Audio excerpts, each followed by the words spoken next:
कैसे हो प्यारे बच्चों। मैं अशोक कुमार यूपीएससी के इस फाउंडेशन बैच में आपका स्वागत करता हूं।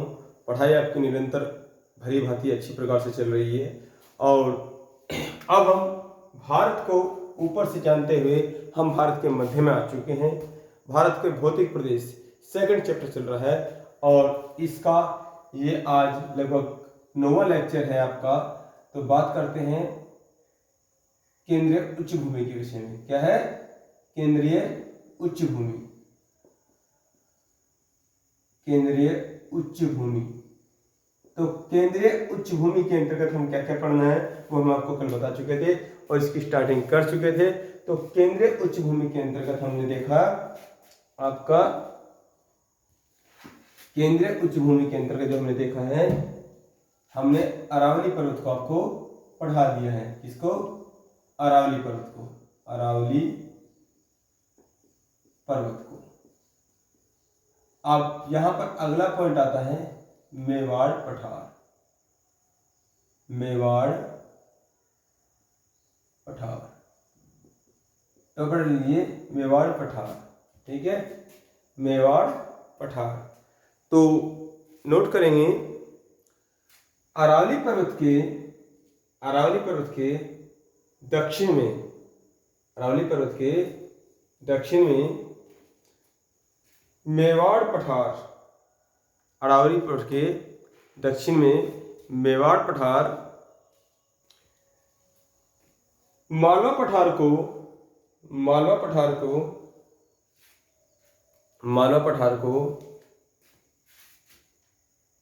अलग करता है। इसी पर उदयपुर शहर और चित्तौड़ शहर, इसी पर उदयपुर शहर और चित्तौड़ शहर बसे हुए हैं। इसी पर उदयपुर शहर और चित्तौड़ शहर बसे हुए हैं। नीचे नोट करके लिखेंगे उदयपुर, नीचे नोट करके लिखेंगे उदयपुर डैश, झीलों का शहर। उदयपुर को झीलों का शहर कहा जाता है। ठीक है, नेक्स्ट पॉइंट आपका है, लिखेंगे मालवा पठार। अगर वो लिखेंगे मालवा पठार कोमा बुंदेलखंड पठार और बघेलखंड पठार, और ये डायग्राम आप बना लेंगे। ठीक है, ये डायग्राम आप बना लेंगे, चाहे पूरा ही बना लीजिए, कोई दिक्कत नहीं है। मालवा पठार तो भी डाला आपने मालवा पठार, ये आपका क्या है? मालवा पठार है।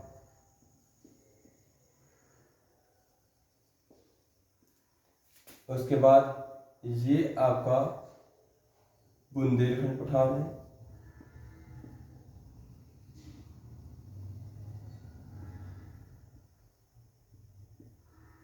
उसके बाद ये आपका बघेलखंड पठार है।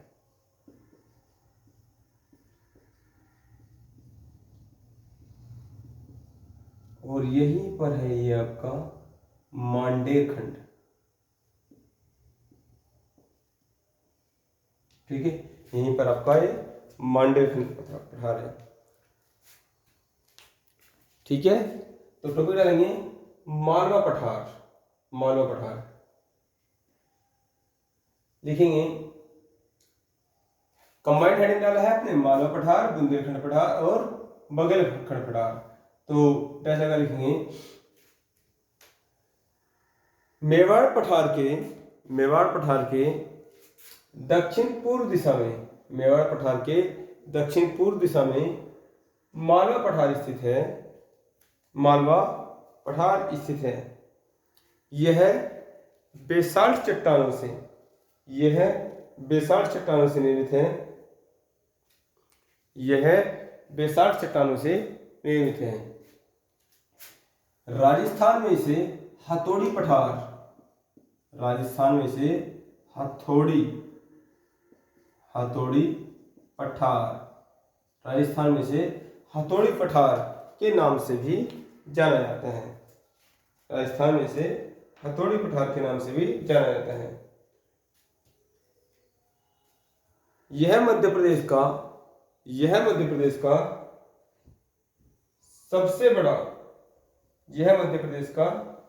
सबसे बड़ा पठार है। यह मध्य प्रदेश का सबसे बड़ा पठार है। लिखेंगे रासायनिक और भौतिक परिवर्तन के पश्चात, रासायनिक और भौतिक परिवर्तन के पश्चात मालवा पठार से इस क्षेत्र में काली मिट्टी का निर्माण हुआ है। काली मिट्टी का निर्माण हुआ है। इस मिट्टी में कपास, गन्ना, चना आदि का अधिक उत्पादन होता है। इसी में कंबाइन करके लिख लेंगे मालवा पठार के पूर्व में ही बुंदेलखंड पठार स्थित है। क्या है? बुंदेलखंड पठार स्थित है, जो कि उत्तर प्रदेश तथा मध्य प्रदेश के बीच में स्थित है। यह सामान्य रूप से खनिज संसाधनों जैसे अभ्रक, क्वार्टर पत्थर, ग्रेनाइट आदि के लिए प्रसिद्ध है।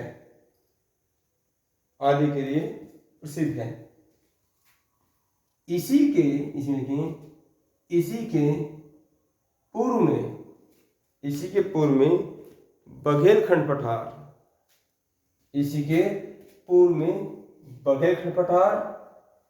और इसके उत्तर में मांडेरखंड पठार स्थित है, जो कि सफेद हाथी के लिए प्रसिद्ध है।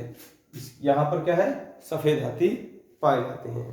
ठीक है, तो ये रहा आपका क्या? केंद्रीय उच्च भूमि के अंतर्गत 1, 2, 3, 4, 5 और इसी का पार्ट ये 6। ठीक है, तो ये हमने देखा केंद्रीय उच्च भूमि के अंतर्गत। अब यहां से थोड़ा सा चीजों को आगे बढ़ाते हैं। इसी के जस्ट नीचे ये है विंध्याचल पर्वत। क्या है? विंध्याचल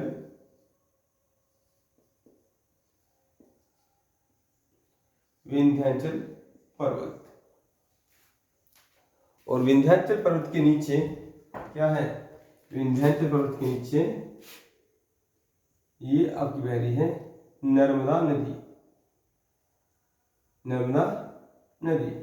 ठीक है, और नर्मदा नदी अपनी भ्रंश घाटी में बहते हुए कहाँ चली जाती है? ये अरब सागर को अपने जल देती है। और इसके नीचे क्या है?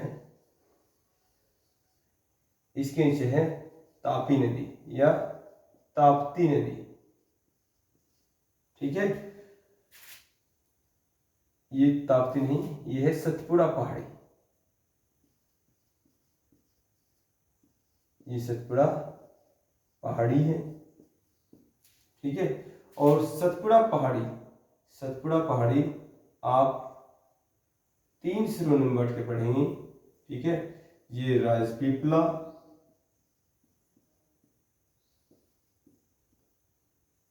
पहाड़ी है, और ये क्या है? ये आपका मैकाल पहाड़ी है।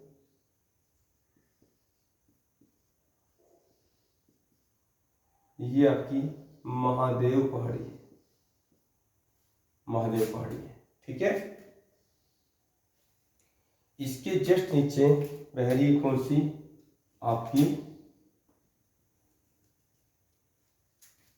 तापी नदी। कौन सी? तापी नदी।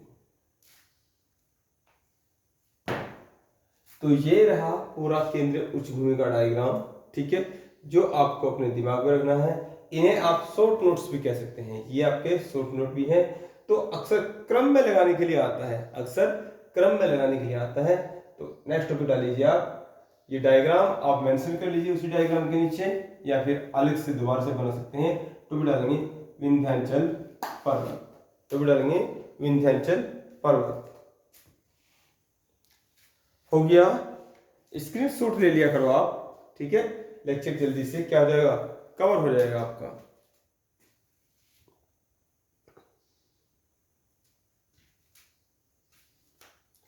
टॉपिक डाला है, लिखेंगे विंध्याचल पर्वत। देखिए विंध्याचल पर्वत की मैं बात करूं, एक डायग्राम हम अलग से यहाँ पर आपको बना के दिखा देते हैं।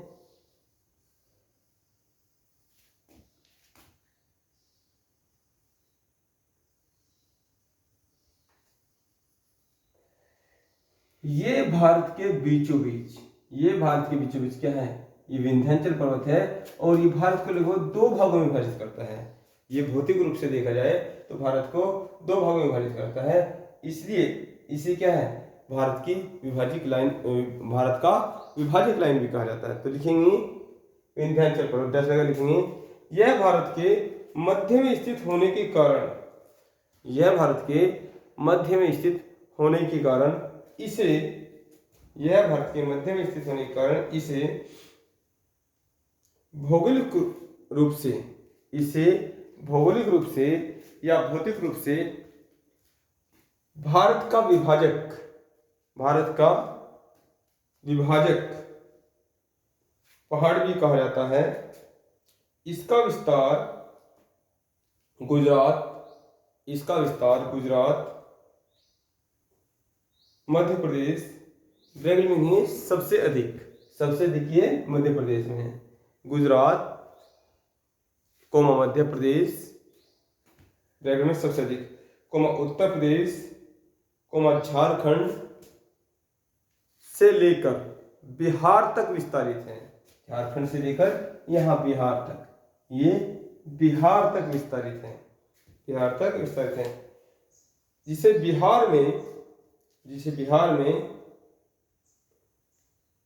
और पूर्वी उत्तर प्रदेश में, जिसे बिहार में और पूर्वी उत्तर प्रदेश में कैमूर पहाड़ी के नाम से, यहां पर इसको कैमूर पहाड़ी, कैमूर पहाड़ी के नाम से जाना जाता है, कैमूर पहाड़ी के नाम से जाना जाता है।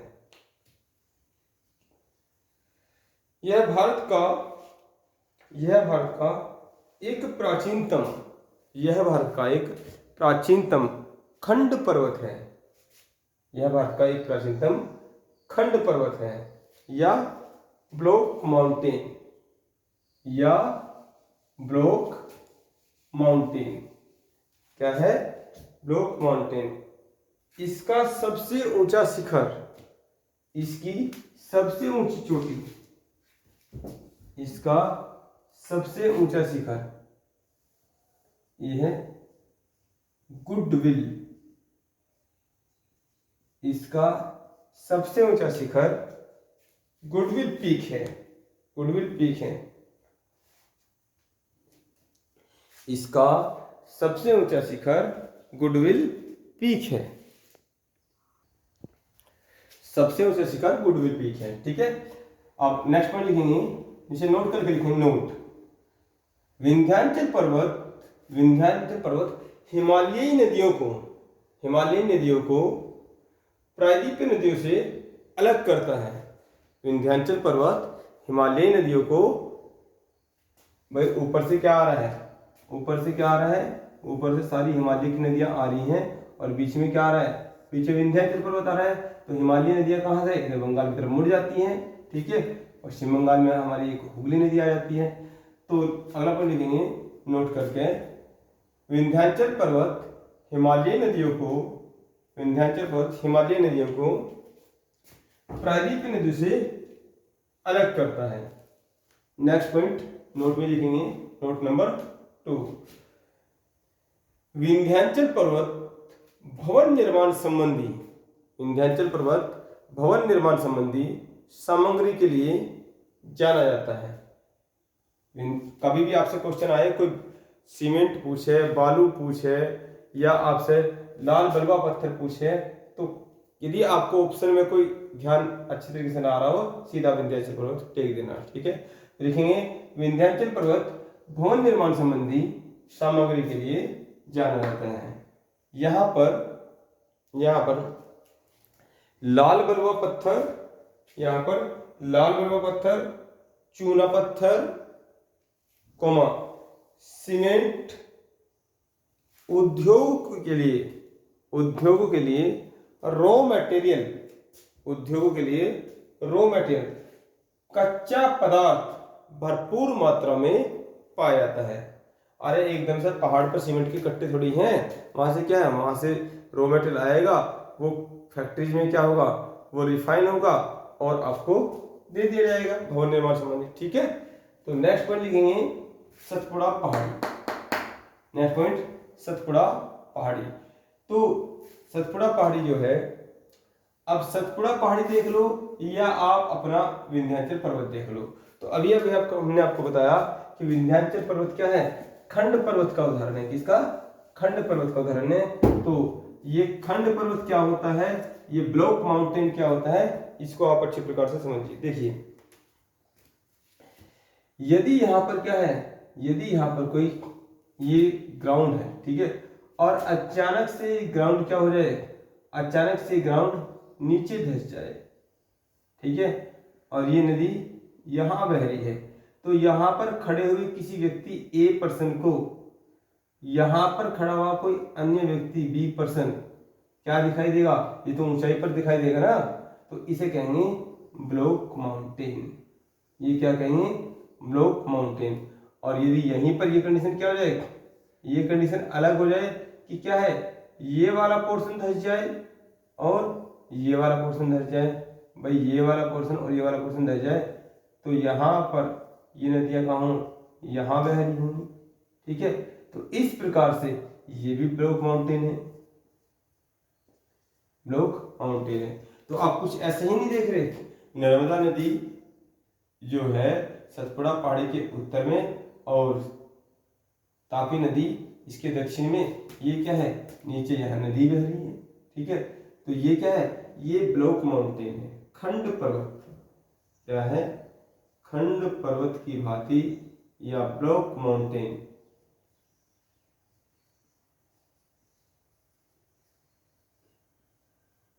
की भांति दिखाई देती है, ठीक है। यही क्वेश्चन कई बार आ चुका है, आप इस डायग्राम को भी आप अच्छी प्रकार से बना लीजिए, ठीक है। ये क्या है, ये आपका यदि देखा जाए तो ये सतपुड़ा पहाड़ी है, ठीक है। इस डायग्राम को भी आप अच्छे प्रकार से बना लीजिए। लिखेंगे सतपुड़ा पहाड़ी, लिखेंगे आप सतपुड़ा पहाड़ी, लिखेंगे यह भी एक खंड पर्वत का उदाहरण है, यह भी एक खंड पर्वत का उदाहरण है, जिसके उत्तर में नर्मदा नदी और दक्षिण में ताप्ती नदी, दक्षिण में ताप्ती नदी बहती है। वहीं विंध्याचल पर्वत तथा सतपुड़ा पर्वत के मध्य में पूर्वी भाग की ओर सोन नदी प्रवाहित होती है। पूर्वी भाग की ओर यदि यहाँ पर देखें तो सोन नदी, ये क्या है, सोन नदी प्रवाहित हो रही है, सोन नदी प्रवाहित होती है। ये तीनों नदियां अपनी भ्रंश घाटी में, अरे ये भ्रंशी तो है, ये ऊपर जगह थी और ये क्या है, ये भ्रंशित होगी, यहाँ पर आ गया, ठीक है। अब ये तीनों नदियां अपनी भ्रंश घाटी में बहती हैं। इनके भ्रंश को संयुक्त रूप से सोनाता कहा जाता है। क्या कहा जाता है? सोनाता। सोनाता कई बार क्वेश्चन आ चुका है। बताइए सोनाता के अंतर्गत हम किस नदी को रखेंगे, किस नदी को नहीं रखेंगे। तो इनको संयुक्त रूप से या इनके भ्रंश को संयुक्त रूप से क्या कहा जाता है? सोनाता। तो क्या हो गया? नर्मदा, सोन और तापी। ठीक है, नर्मदा, सोन और तापी किसको कहा जाता है? ये सोनाता कहा जाता है। इनको संयुक्त रूप से सोनाता कहा जाता है। ठीक है, नेक्स्ट पे लिखेंगे सतपुड़ा पहाड़ी को स्थानीय स्तर पर निम्न प्रकार से पुकारा जाता है। नंबर 1 राजपीपला पहाड़ी। दस जगह लिखेंगे सबसे पश्चिमी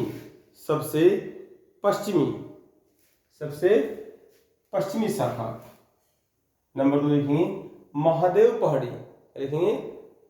पहाड़ी। सबसे मध्य पहाड़ी। नेक्स्ट लिखेंगे मैकाल पहाड़ी। क्या लिखेंगे? मैकाल पहाड़ी। इसको लिखेंगे मैकाल पहाड़ी को सबसे पूर्वी शाखा।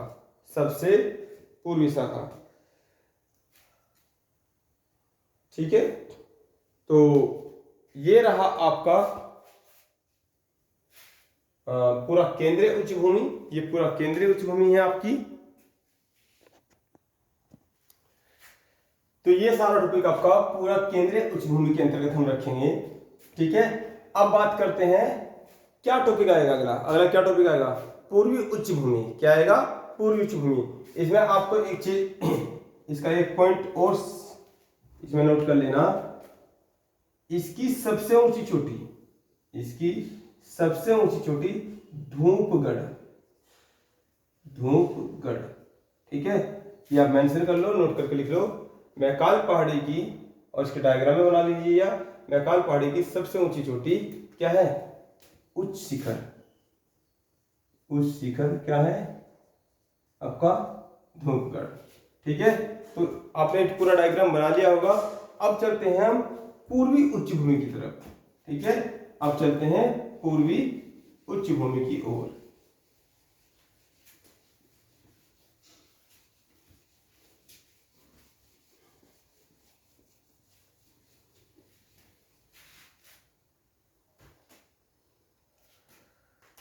बात करते हैं 1 2 ये आपका 3, ये पूरा डायग्राम हो गया। तो केंद्रीय उच्च भूमि आपने पढ़ लिया है। क्या? अरावली पर्वत को पढ़ा है, मेवाड़ पठार को पढ़ा है, आपने मालवा पठार को पढ़ा है। सॉरी, ये क्या आपका? ये आपका मालवा पठार, ये आपका बुंदेलखंड, और ये बघेलखंड ऊपर मांडेरखंड पढ़ लिया है। आपने विंध्याचल को पढ़ लिया है, और आपने यहाँ पे नर्मदा को पढ़ते हुए आपने क्या पढ़ा? सतपुड़ा को पढ़ा है 3 भागों में, और आपने तापी नदी को यहाँ से जाते हुए देखा है। अब बात करते हैं पूर्वी उच्च भूमि की। तो बेटा लेंगे पूर्वी उच्च भूमि। ठीक है, इसे रफ कर दीजिए। पूर्वी उच्च भूमि टॉपिक आपका पूर्वी उच्च भूमि।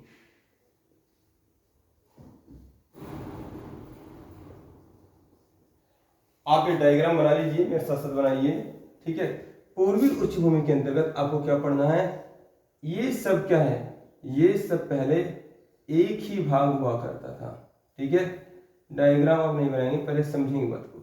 ये पूरा क्या है? ये सब पहले एक ही भाग हुआ करता था, लेकिन क्या है, क्योंकि भारत के पहाड़ों का ढाल क्या है? वो पूर्व की तरफ है। नदियां पश्चिम से क्या आती हैं? पश्चिम से पूर्व की तरफ आती हैं। तो यहाँ पर ब्रह्मपुत्र नदी ने इसको काट दिया है। ठीक है, और उसकी शाखा कौन सी आती है? हुगली नदी। ठीक है, हुगली नदी ने इसको काट दिया है, और यहाँ से इसको महानदी ने काट दिया है। तो ये जो भाग है, और ये जो भाग है, ये हमें पूर्वी उच्च भूमि के अंतर्गत पढ़ना है। ठीक है, पूर्वी उच्च भूमि के अंतर्गत पढ़ना है।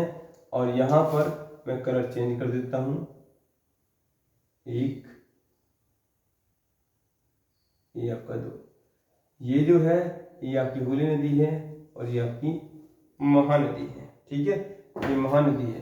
तो यहाँ पर इस पहाड़ को, इस पठार को मेघालय का पठार कहते हैं। क्या है? मेघालय,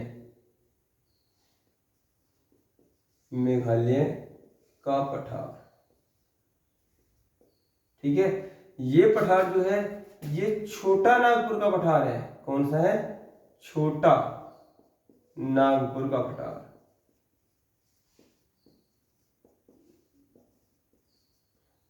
और ये पठार है दंडकारण्य का पठार।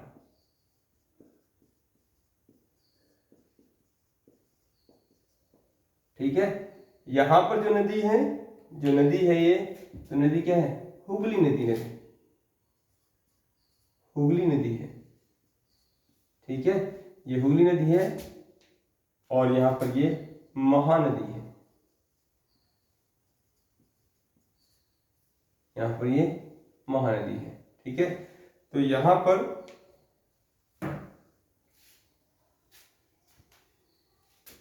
आप ये डायग्राम बना लीजिए, टोपी ले लीजिए, पूर्वी उच्च भूमि। तो पूर्वी उच्च भूमि के अंतर्गत हमें 3 पठारों को पढ़ना है, मेघालय का पठार, छोटा नागपुर का पठार, दंडकारण्य पठार। और हुगली नदी ने क्या कर दिया है? इस मेघालय पठार को क्या कर दिया है? इस पूरे पठार को 2 भागों में तोड़ा था। और ये वाला जो पार्ट है, जो ये वाला पार्ट है, जो गैप है, तो ये गैप राजमहल, ये जो गैप है, ये गैप जो है ये राजमहल गारो गैप, राजमहल गारो गैप या मालदा गैप के नाम से जाना जाता है। क्या है? मालदा गैप के नाम से जाना जाता है। तो जल्दी से नोट कीजिए, डायग्राम बना लीजिए, उसके बाद इसको लिपिबद्ध कर लेते हैं इन्हीं बातों को।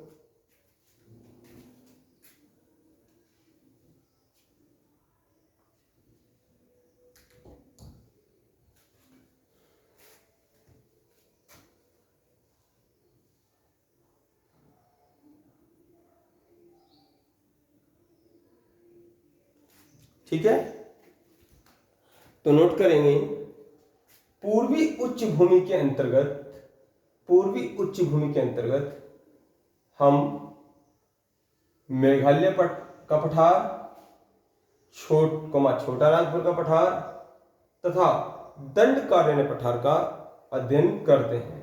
दंडकारण्य पठार का अंतर्गत करते हैं, दंडकारण्य पठार का अध्ययन करते हैं। मेघालय का पठार, मेघालय का पठार छोटा नागपुर के पठार से, मेघालय का पठार छोटा नागपुर के पठार से हुगली नदी द्वारा, हुगली नदी द्वारा खंडित किया गया, खंडित किया गया,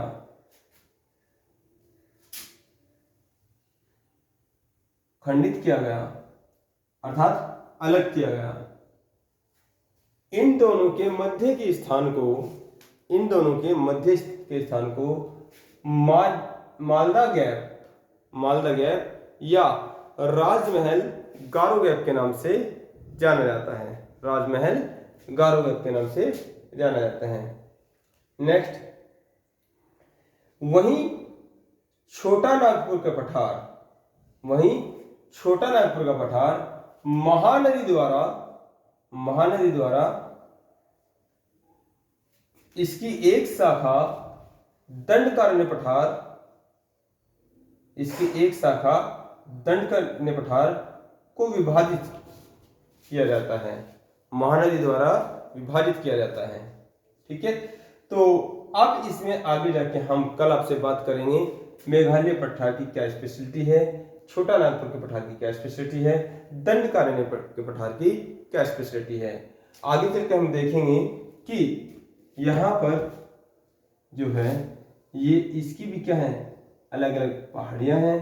तो क्या पहाड़ियाँ हम उसके अलग से यहाँ हम देख रहे हैं क्या है, ये भी इस प्रकार से दो भागों में डिवाइडेड है, और यहाँ पर भी क्या है, ये दंडकार में पठार भी अलग प्रकार से डिवाइडेड है। तो सब देखेंगे। ये आपका क्या है, यहाँ संसार का सबसे अधिक वर्षा होता है, गारो खासी जनतियाँ मुख्य पहाड़ियाँ हैं यहाँ पर, ठीक है।